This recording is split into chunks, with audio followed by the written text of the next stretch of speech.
Hi, it's David Woodwell, another episode of Pennsylvania Legacies, Pennsylvania Environmental Council podcast. And today with us is Elena Meth, who is currently an undergraduate at Denison University in Ohio.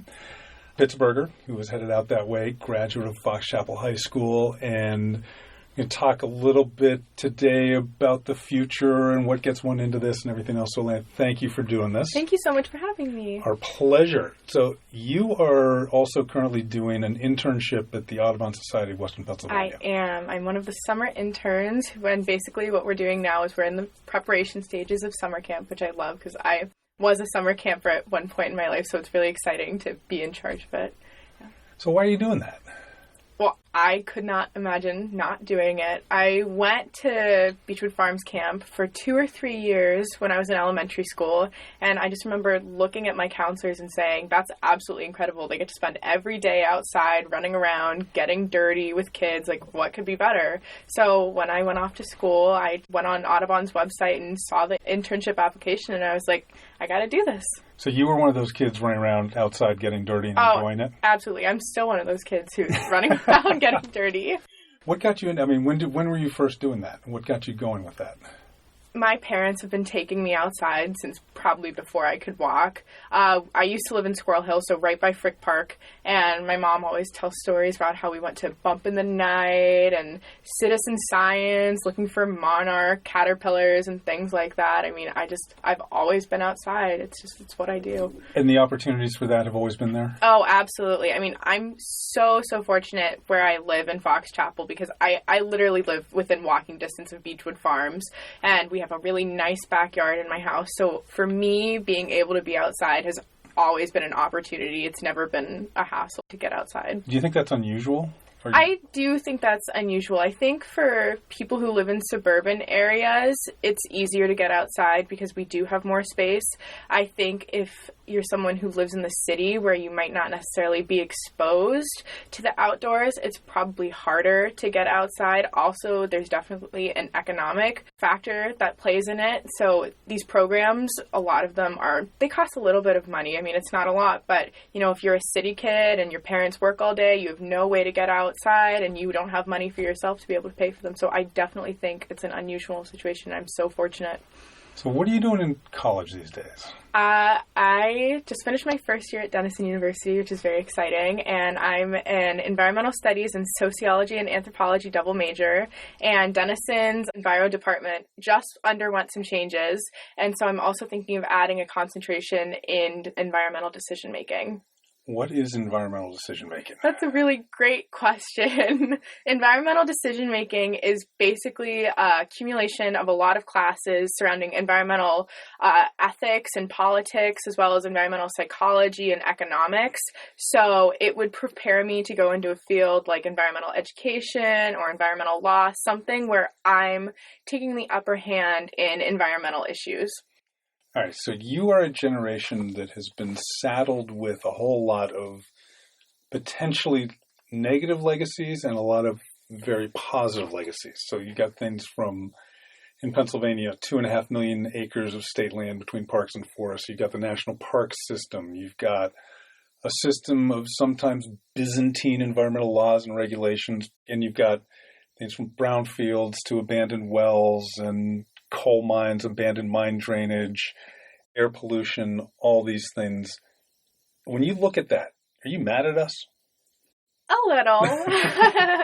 I think it's hard not to be upset, especially with the knowledge that we have now, looking at a lot of the abandoned fields and acid mine drainage and things like that. Just like, how could you not know what the damage you were causing? But, I mean, who knows? Maybe in 30 years, next generation is going to be saying that about us. How did you not know that it wasn't okay to keep cats outside because they're killing songbirds? It's just like, while I can be upset about it, I'd rather focus on making improvements and realizing that every generation has good things to offer. So do you guys get into, when you're talking about your environmental decision making and everything else, do you get into questions of how do you balance the benefits of plastics with the contamination of plastics, the benefits of natural gas with the impacts of drilling and everything. Do you have discussions Oh, about that? absolutely. One of the environmental studies classes I took this year was actually, it's called People in the Environment, and it's basically an introduction to environmental ethics.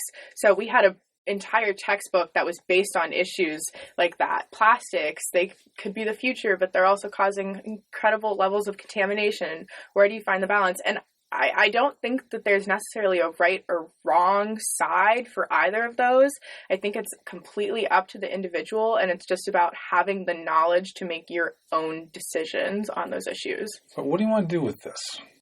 Yeah, I don't really know yet. I mean, I love being a beachwood and I love working outside, so environmental education would be really cool. I'm also really interested in being able to make a change in some of these environmental justice issues, and I think one of the ways that I could do that would be through law.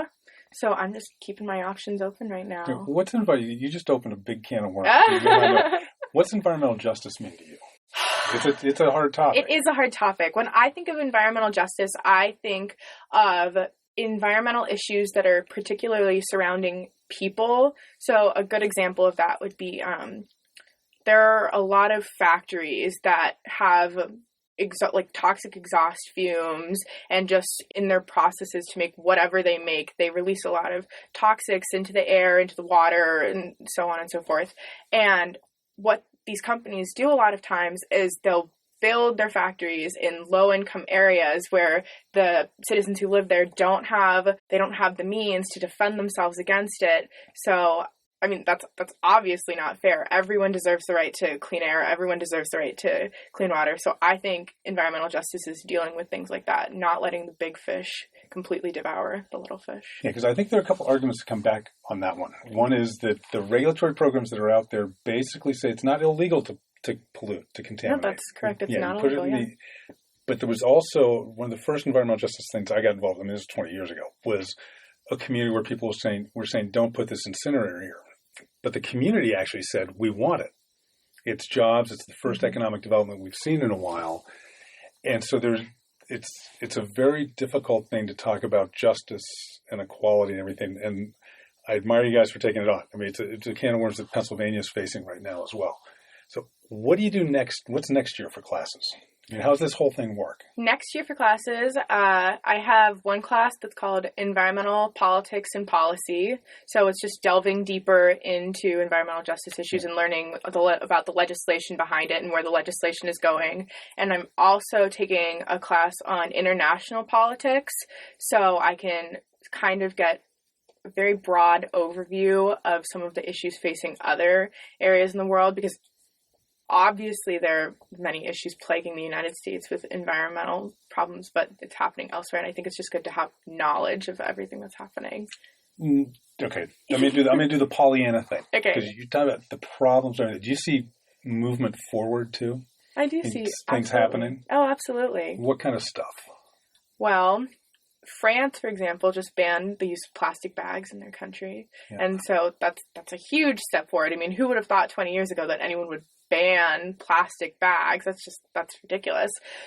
So there are people making progress, and also with the schools. I know when I went through Fox Chapel, we had really great environmental education opportunities, but just being an intern at Beachwood this year, I'm seeing so many more things that these kids are getting to do. Like the middle school just planted a garden, and the elementary school kids are coding, and they're working with the parks in that way. So I think as technology kind of develops and we start to have more awareness of these environmental problems, there's definitely progress. All right, so I was going to go to technology, social media. Are you part of a whole lot of social media talking about these issues, or is, how did social media and technology fit into what you plan to do? I think social media and technology, they obviously have their upsides, but I think they can also be dangerous. Because, I mean, I'll just use Facebook as an example. I know so many people on Facebook who see a problem and they just go out and rant about it, and then they never actually do anything. And while it's great that they have an opinion, I'm not saying that it's not important for people to have opinions, but it's more important to be actually going out and doing things. So if social media is being used to say, hey, look at the progress that we've made and we invite you to come out with us, that's absolutely incredible. But if we're just using it to make these broad statements and then kind of leaving them be, then it's a problem. Why'd you pick Denison? I originally, when I went into the college process, I knew that I wanted a liberal arts education. I knew that I wanted to learn as many things as I could learn. And I also knew that I wanted to be in a more rural area because I don't see a need to be crammed in a city and crammed in dorm buildings with pavement around me. So Denison actually has a 350-acre biological reserve within walking distance of our campus, and so that was a big factor for me. We also have something called the Homestead, which is a communal living space, and students, they live about a mile off campus. They built their own housing, they cook for themselves, they raise chickens. I think they just got some ducks out there, so Hey. So seeing a college that was just so committed to connecting people to the environment was really, really important for me. And as you go forward with this, what's the job market look like? Are you thinking about that yet? I mean, this is sort of an unfair push. No, you're several years away, but I mean, I get the same conversation from my parents all the time. Yeah, job market is difficult because education and law are both fields that it's kind of unstable right now. There's a surplus of lawyers, and while environmental law is totally booming right now, who knows where it's going to be 5-6 years when I get out of school. Same thing with environmental education. I mean, it would be incredible to be able to do that, but it's also it depends on the school district that you're in. It depends on the resources available. So it's a little intimidating knowing that what you want to do might not necessarily be open for you in the future. If you had to pick one issue to focus on, what would it be? Mm-hmm. You got lots of choices out there. I have so many choices. Probably impacts of pollution and other environmental degradation on low-income areas. So that gets back to the environmental justice and social justice. Right. Yeah, and that then takes in everything you're talking about. It's economics, it's public health, it's environmental control, the politics, the laws. And that takes a whole sort of, to use the term, ecosystem of different people and different capabilities to deal with. Are you exposed in your studies to a lot of different ways of thinking and a lot of different folks coming at these questions? I absolutely think that I am. I think my background, being involved with so many environmental education programs through the Audubon Society, has really helped with that because I've had an opportunity to see people who are right in there trying to impact change from the get-go. So you're taking kids, giving them the resources to use later so you don't have to go back and fix it. And then a lot of the professors that I have at Denison have also been involved with environmental policy issues. So, I mean, one of the upperclassmen classes, the junior seminar, they just went out into a neighboring area for Denison and helped set up a farmer's market for a low-income area, and they did it all themselves. So it's really encouraging to know that if I wanted to get out there and view the politics of things, that I have the resources around me. All right, so circling back, you're still going outside and getting dirty. Oh, yeah, every Besides, day. What are you doing? What do you like going outside and doing outside of the Audubon stuff? I like biking and rock climbing a lot, which is really funny because I was really afraid of heights for a lot of my life, but I love doing it now. And then I garden a lot with my mom. So, I mean, just anything that's new, I'll try outside. Where do you go rock climbing? Because a lot of people, I mean, rock climbing is something people know about. They don't always think about it in Western Pennsylvania. Mm-hmm. A lot of good places. Well, if you're doing outdoor climbing, there are some absolutely beautiful places in Pennsylvania. You can go down to Cooper's Rock. Cooper's Rock, in West Virginia. Yep. They've got, I mean, I know not Western Pennsylvania, but pretty close. Right. Yep. Allegheny National Forest has some decent bouldering places too. I personally have never gone rock climbing, like setting up the ropes myself outside, not quite that advanced yet. Also, I've been rappelling in Laurel Caverns before, which is an absolutely incredible experience. And then there's some gyms in Pittsburgh that are also just good places to get started. The climbing wall. Absolutely, the climbing wall, yeah. That's cool. All right. Well, Elena, thank you so much for doing this. Thank you so much for having me. Good luck with the rest of the summer Thank you. with the rest of the education. And we look forward to seeing what you do with that when you come back. Thank you. Thank you. Elena Meth, today's guest. Keep joining us here on Pennsylvania Legacies as we talk with various people doing all this cool stuff and all age groups, all backgrounds, and all views.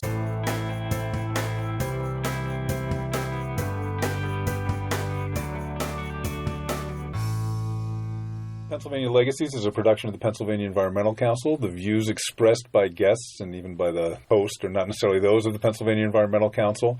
Our thanks to Regan Curry, who produces this show for us, and also to Very Tight Recordings and Matt, who provides us with the studio space in Sharpsburg, Pennsylvania. Check him out. It's a great facility if you need recording work. And look for the Pennsylvania Environmental Council at www.pecpa.org. Thanks for listening.